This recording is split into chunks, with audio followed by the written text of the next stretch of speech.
Evan would never be X-rated. He crafted a meticulously family-friendly brand. And though he didn't know it, that choice was killing him.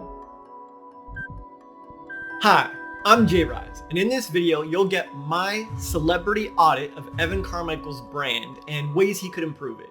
I believe celebs and influencers have untapped potential, and I want to help them rise up. That said, audits sound kind of boring, so let's start with a story. Wait a second. Isn't it more important to get the facts? Why a story? Stories help people remember things and internalize takeaways. It helps them get the value more. Plus, they're fun. Many saw Evan, with his audience of millions, as successful, but he dreamed bigger. He dreamt of reaching billions with his message, but Believe Nation's growth had slowed, and slow growth felt like dying to Evan. His years on Earth were passing by, and his Believe message was vital to many, and it wasn't reaching nearly enough. A tiny voice in the back of his head told him he needed to make a big change, and though Evan was a risk taker, he avoided any that had the potential to ruin his reputation. He took risks that impressed others, like touring with a broken neck, but avoided risks that could reflect poorly on his brand. Even when he made his breakout video, Kanye West's Top 10 Rules for Success, rather than risk putting his reputation on the line with his opinion about Kanye, he simply recited some facts about him, included some clips of him, and then asked what viewers thought of Kanye. He played it safe, and even though his brand's slowing growth was eating him up inside, he stomped the tiny voice out and figured he'd just go hard on tried and true methods in familiar arenas that had always worked. He bought more ads to grow his reach. He tripled his content output, writing a book a week. He collaborated with more and bigger players. Still, growth crawled. As usual, he turned to analytics, expecting solutions, but the numbers held their silence. He probed his audience for ideas, but just sighed at the response. He asked his team for their input, but "You're doing great, Evan," was all they had. Desperate, Evan journeyed a treacherous path to meet soul seer Kel Zhang on a remote Tibetan mountain. Once he'd drunk tea with the seer, he asked for help. "Lama Kel Zhang, I've done all I know to reach more people with my message, and nothing has worked. Please give me your thoughts." "You have broken 3 universal rules that hinder your growth." I really don't think I've broken any rules. I'm a very careful man." "Yes, and that is the problem." "What do you mean?" "You will know once you hear all 3 rules." "Okay, what are the rules?" 1. Controversy begets growth. 2. People over plans. 3. Attention seekers need attention mongers. I don't get it. What does my being careful have to do with... Evan's words died in his mouth as he blacked out. He woke up groggy back in Mitok Village, annoyed with Kel Zhang. Considering the trip a waste of resources, he returned to Toronto to share his experience with Vince, his agent. Please note the real Evan doesn't judge, he focuses on bettering himself, and he does not waste his time disproving quacks. But that wouldn't make for a juicy story. "So Vince, what do you think Kel Zhang meant?" I've been telling you, be bolder for years. It seems Kel Zhang agrees. I don't get rule 2, but I guess he's saying you need to attract better talent. The last one is weird, but in my circles, he'd be referring to journalists, TV, mass media, the fourth estate. Yeah, that makes sense, and? He's saying if you want to reach more people, you gotta be vulnerable, leverage controversy, core genius, learn to play the media's game. You gotta risk sharing unpopular opinions directly from your own mouth, literally naming names. You gotta see that picking fights or ruffling feathers can be a blessing. You gotta rally people around your nemesis. Give them an identity they can relate to. That's just not me, man. Hey, you asked what I thought. I'm just telling you. Grrr, thought Evan. So, Kel Zhang and Vince both thought he didn't take enough risks? They both thought he cared about his reputation so much?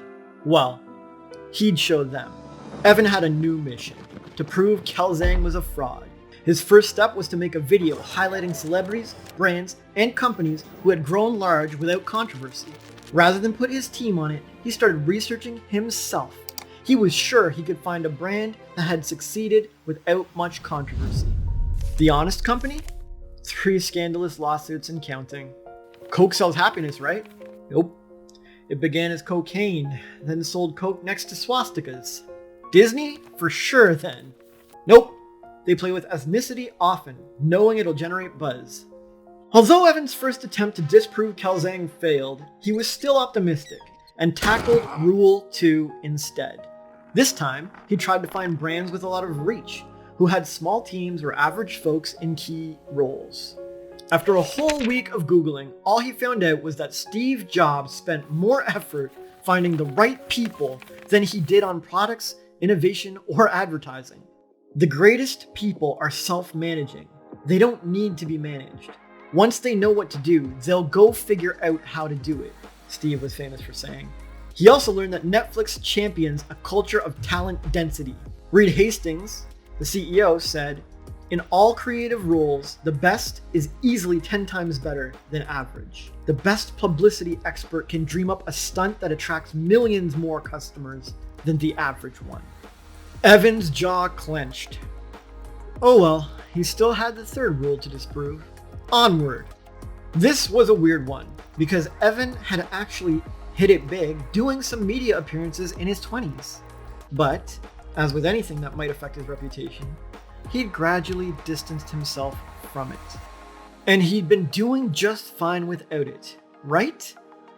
Surely he could find some brands that kept growing with just word of mouth and made no media appearances. And he did! Dollar Shave Club blew up without press. The ALS Ice Bucket Challenge blew up without press. Blend Tex Will It Blend blew up without press. Yes!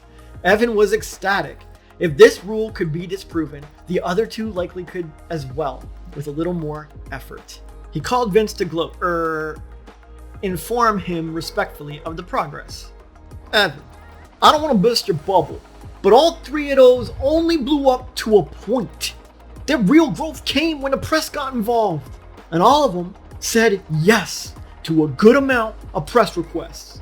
All you proved is that the press is inevitably involved, and anyone who could leverage them intentionally rather than by fluke is going to win. Evan couldn't believe it. It'd been months with his brand's reach barely expanding an inch.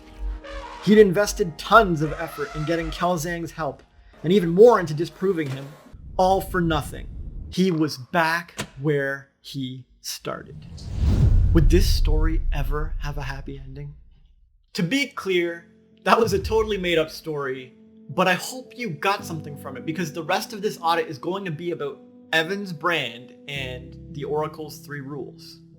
No, I'm honored to be doing this first celebrity audit with my friend Evan Carmichael, but to be clear, just because we're friends doesn't mean I'm going to be pulling any punches. I believe that most celebrities slow down their growth because they have way too many yes men and sycophants telling them they're doing fine and there's nothing to improve and you're the greatest human on earth or whatever. What celebs need is some real truth with love. And so that's why I won't be walking on any eggshells in this video. But do you think sometimes they enjoy this because they're afraid of what they'll hear? I think most celebrities got to where they are by following their inner guidance and, doing what felt right to them, regardless of what people think or say. But once you build a team of people who like and agree with you, it sort of naturally becomes an echo chamber. But I don't think it's intentional. Most celebrities are seeking ways to improve. They want that feedback and that criticism. Now, if Evan applies Kel Zhang's 3 rules, his brand will get huge reach. But first, let's take a quick look at Evan's competition and current cultural trends. Competition. Let's look at Alex Hormozi and Grant Cardone as motivational leaders in the entrepreneurial space first. Then we'll look at Tony Robbins as a veteran motivational leader with a hand in most spaces. Alex Hormozi's brand is logical, practical, intellectual money-making with a side of fitness vibes. His mustache is memorable, his delivery is rapid fire, his $1 Amazon bestseller launched him more into the public eye, but he hasn't really gone mainstream yet. Controversy level 3. Grant Cardone's brand focuses on tenacity, hustle, and volume. He hypes his message louder and more incessantly than most, while selling more products than most.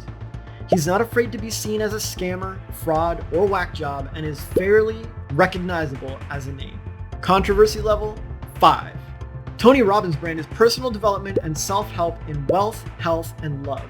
He got established years before the others I mentioned, and despite not seeming too tech-savvy or social media-oriented, he actually gets more buzz, mentions, and trends than them all. Teaching people to firewalk, prioritizing celebrity friendships, and making a ton of headlines are the main ingredients in his buzz. Controversy level 7. Evan's brand is a content flood of positivity and practicality. It leverages celebrity names, not friendships, more than placing Evan's own views and opinions at the forefront, and almost avoids being talked about. Controversy level 2.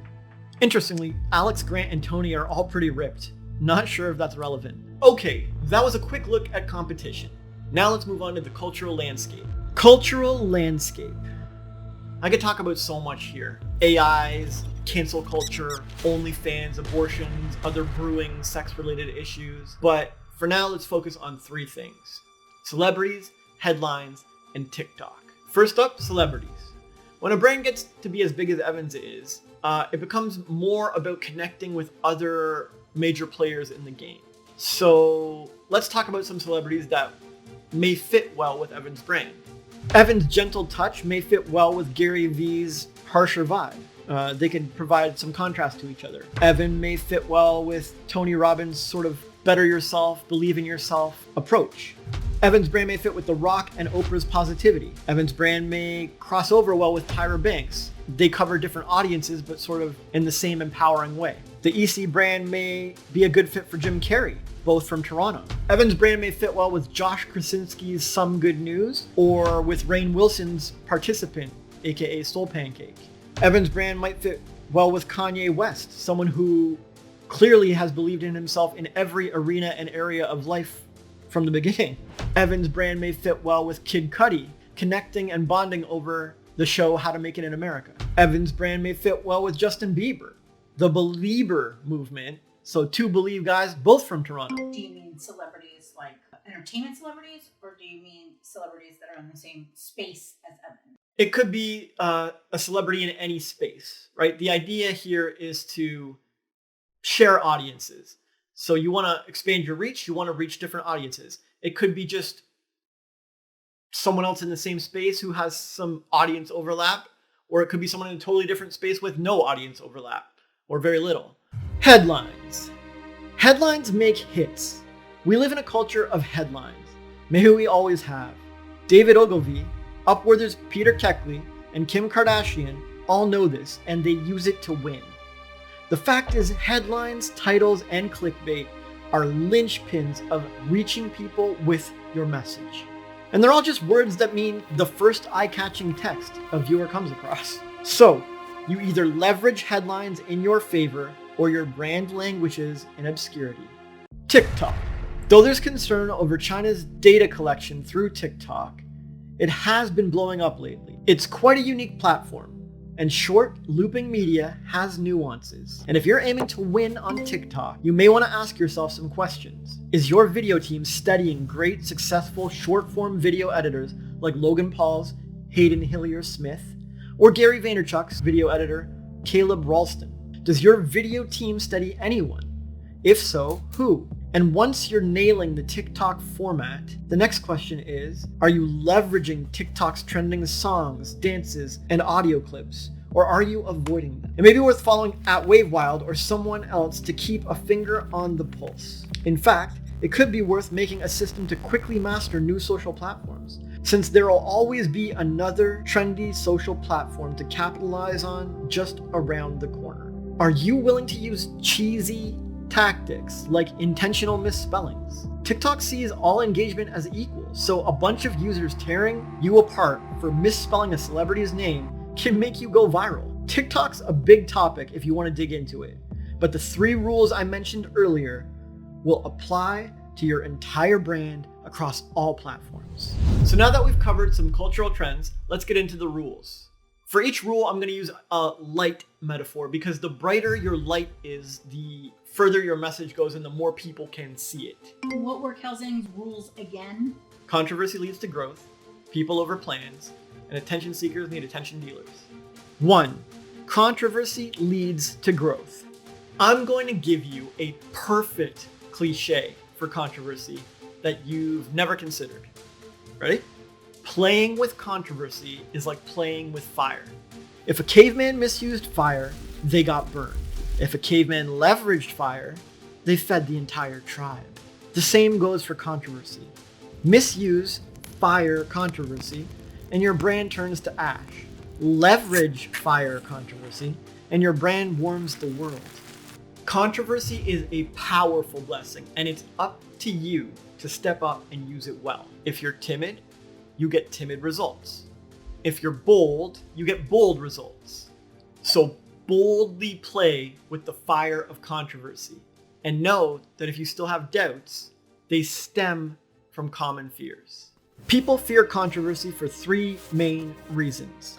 They fear heat. Some people fear getting burned, so they avoid controversies entirely. They fear scandal, scrutiny, or hemorrhaging followers. They fear sparking discomfort in others. They fear legal repercussions. They fear being perceived as mean. I could make a video to dissolve these fears, but I'll just say this. Those you look up to beat these fears, and if you want to join them, you must too.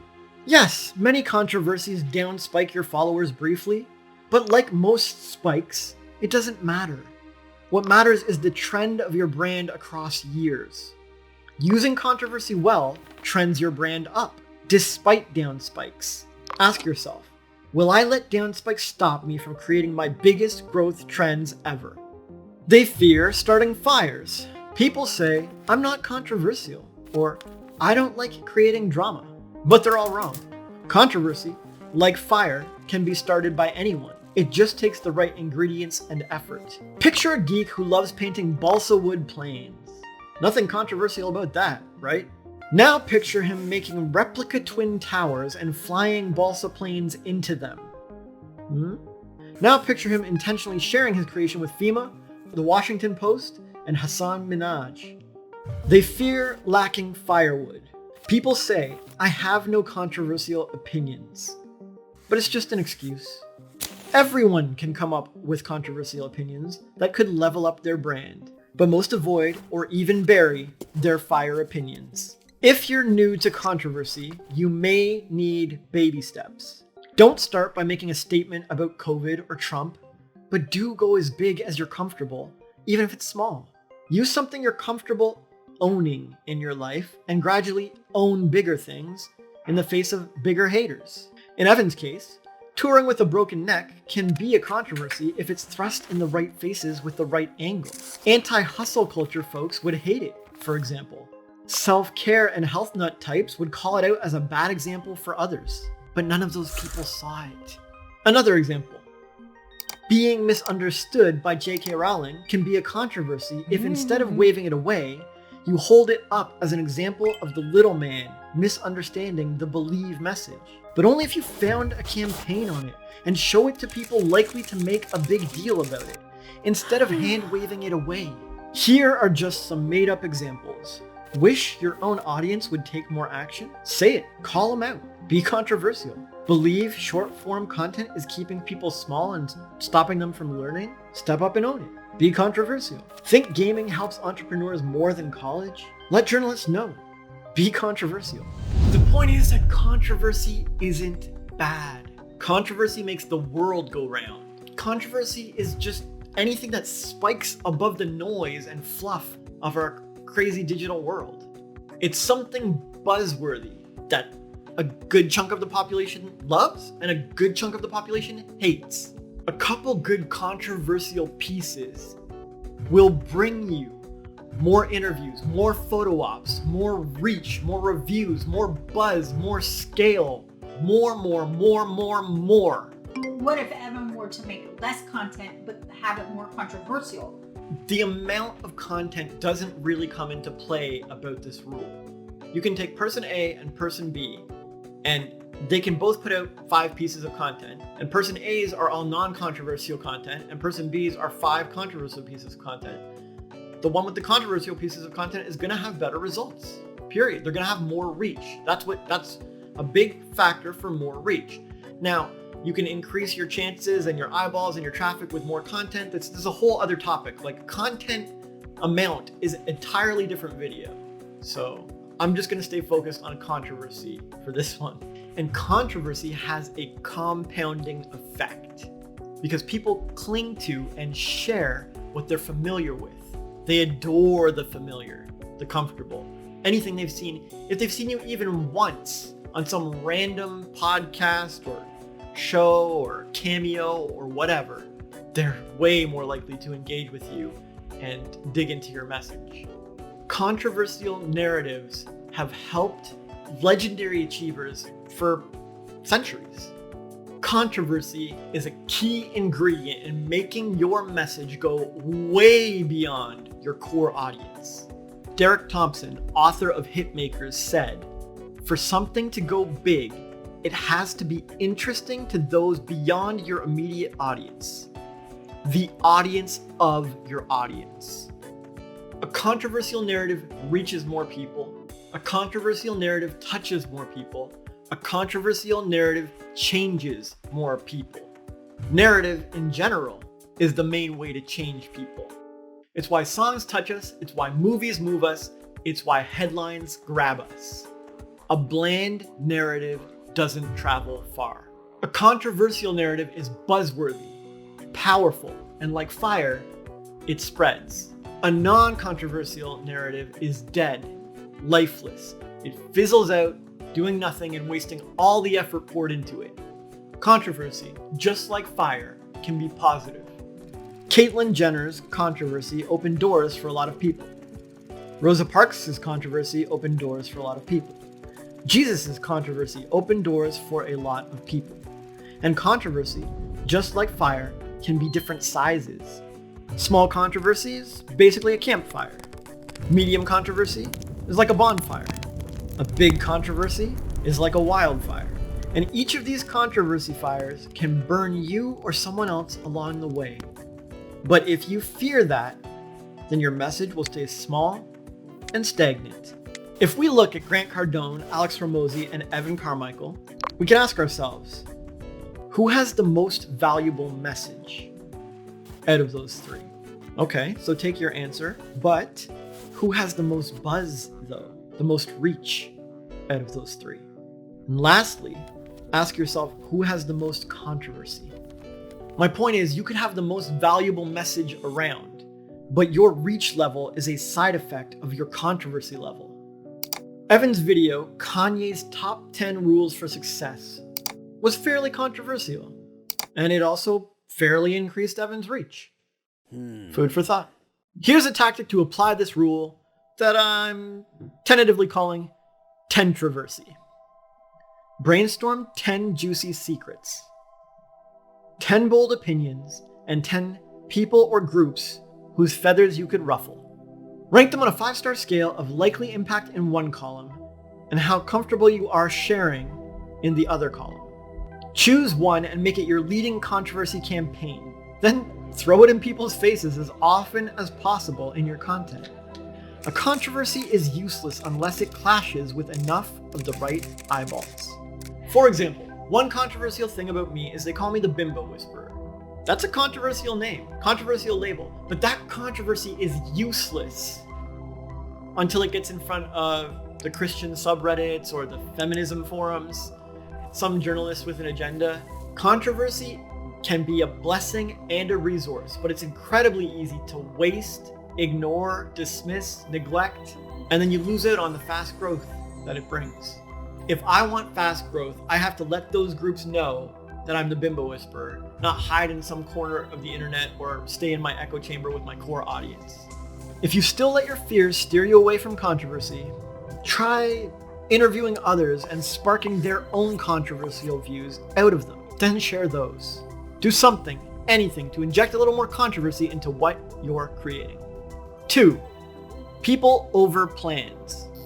Your staff are like light bulbs in sockets. You have a video editing socket, a comment replying socket, a personal assistant socket, you name it. And you get to put whatever bulb you want in those sockets.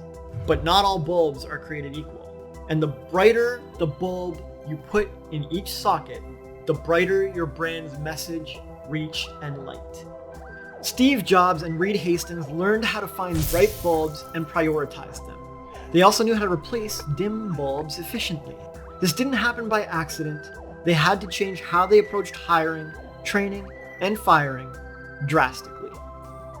The brighter your brand's bulbs, the bigger your bang. One tactic for applying this is bulb ranking.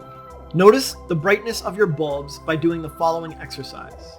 Mark down each role in your biz and what you expect from the team member filling it. Then mark down what you think Steve Jobs would expect from his staff in the exact same roles. If you've been honest, there's likely a huge difference between what you expect from your staff and what Steve expected from his. Why? Because he made sure he put bright bulbs in each role of his biz. This doesn't mean you have to be like Steve Jobs. He had some quirks, but it does show where you lack genius talent and he may not have, and you absolutely need it to grow. Genius talent isn't something you can get around to or hope you find by fluke. It's something you need to intentionally prioritize and reshape your business around. Instead of aiming to pay less for your staff because it's efficient, see how much you're paying them as a badge of honor and pride. Show that you believe money is abundant, and hopefully you want to flow it to as many talented humans as you can in your lifetime. Be the kind of person who'd proudly say, I pay 10 geniuses millions to make me billions. Rather than someone who says, hey, I get a lot of work out of my affordable labor, man. Or someone who says, I really just like sticking with my familiar staff. Isn't it important to help people in poor countries? Yes, it's great to give underdogs a chance or people who are in less than ideal conditions. The only thing is, you have to know that when you do that, it is affecting your message's reach. If I give someone a team of a whole bunch of unqualified people who don't speak the same language, they're all trying to communicate together, this is not a great team that's going to crush the world. It's super difficult. Like, you're setting yourself up for a really tough time reaching anyone. So really, it's about knowing what bulbs you're putting in what socket, how bright they shine, and how much you're willing to invest in them and training them and helping them and quality controlling them and so on to make them brighter. It's really up to every individual influencer to decide what's the right fit for them and their team. And hiring true talent has tons of hidden money and time-saving benefits. Suddenly, you're not in meetings all week explaining super basic things. Suddenly, you're not struggling with language barriers. Suddenly, you don't need to spend on R&D because your talent is constantly serving up a stream of innovations just by their very nature. And once you have genius talent, challenge and support them in creating buzzworthy products and content. What's Evan Carmichael's iPhone or Air Jordan? Because when you and your talent come up with your iPhone or Nike Air shoe, the game changes. Another tactic to apply this rule is talent immersion. Make a point of spending time on sites like Dribbble, DeviantArt, ArtStation, and more. Use IMDb to see who writes the stories or scores for your favorite TV shows. See if they're in between jobs. Consider poaching talent from other businesses. There's nothing wrong with making someone a better offer. Actively source talent. At the very least, explore TopTal or Constant Content in parallel with Upwork. Immerse yourself in a pool of talent. A third tactic to apply this rule is being a talent magnet. Make a point of showcasing your brand's in-demand environment, culture, and vision. Consider ending your videos with mentions of what talent you're looking for. Make an entire funnel to source and cull visionary talent. Become a clear talent magnet. Learn what geniuses want and what copy they respond to. Then make a point of surfacing those things. You will have to turn your biz upside down a bit to do this. It requires boldness and courage. Talent must be a priority. And as a bonus, genius talent tends to produce creative, innovative, and yes, controversial ideas. And hey, if you're set on developing talent found in commonplaces, which is a long, arduous training journey, then at least track interested Believe Nationers.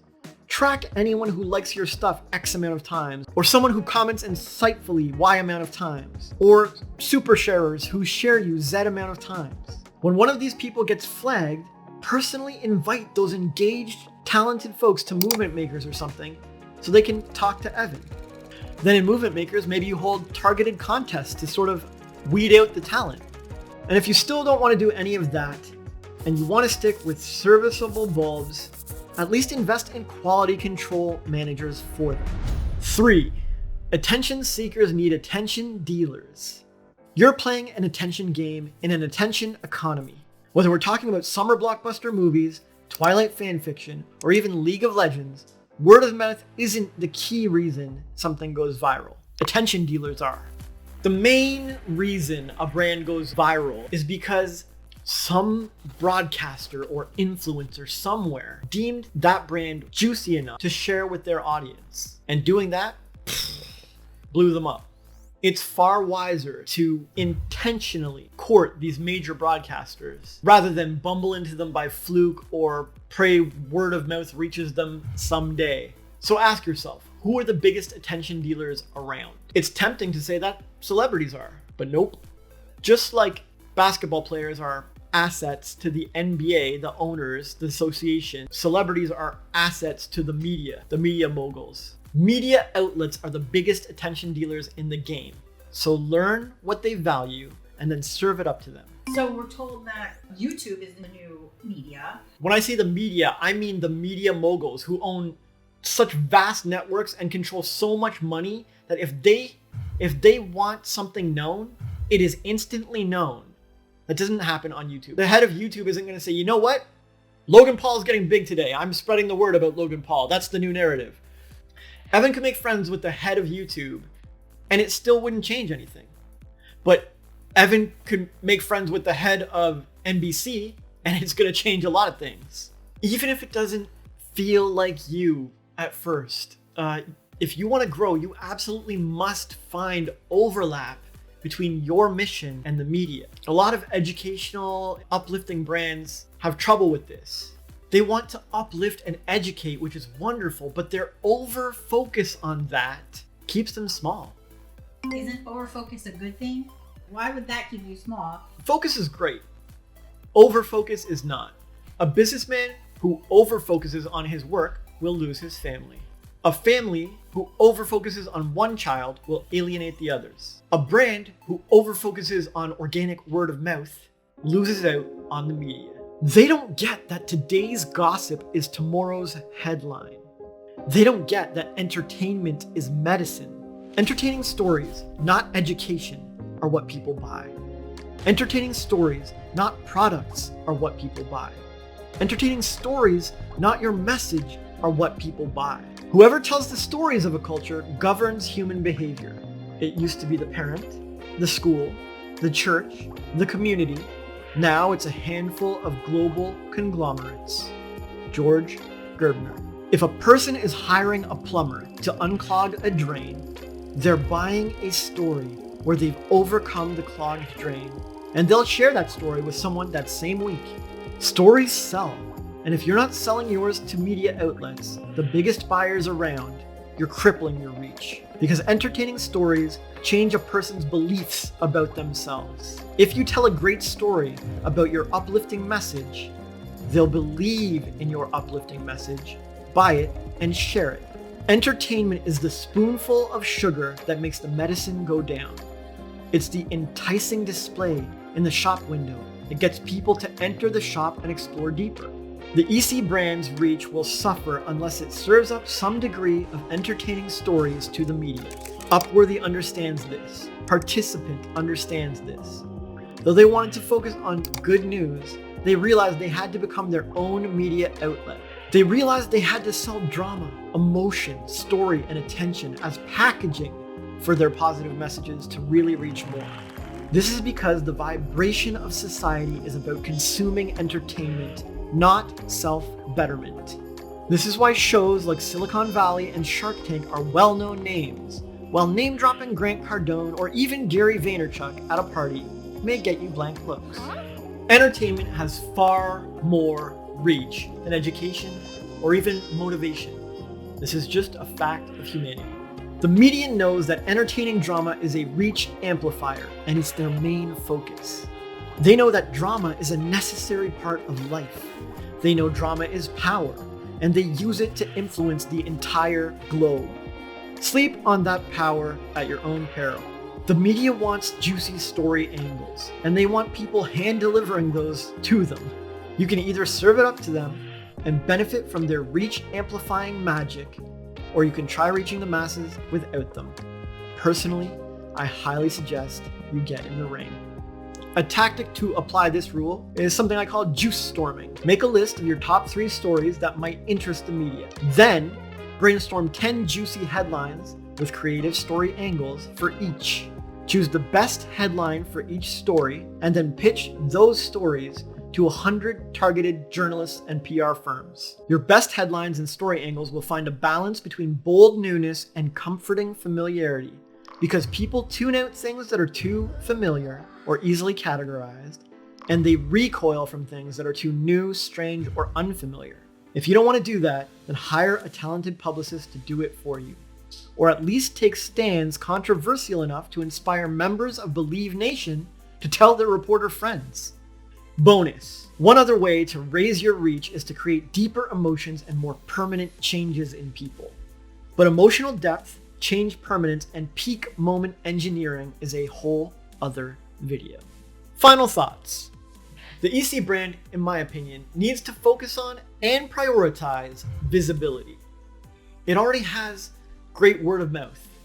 It already has a fantastic content base.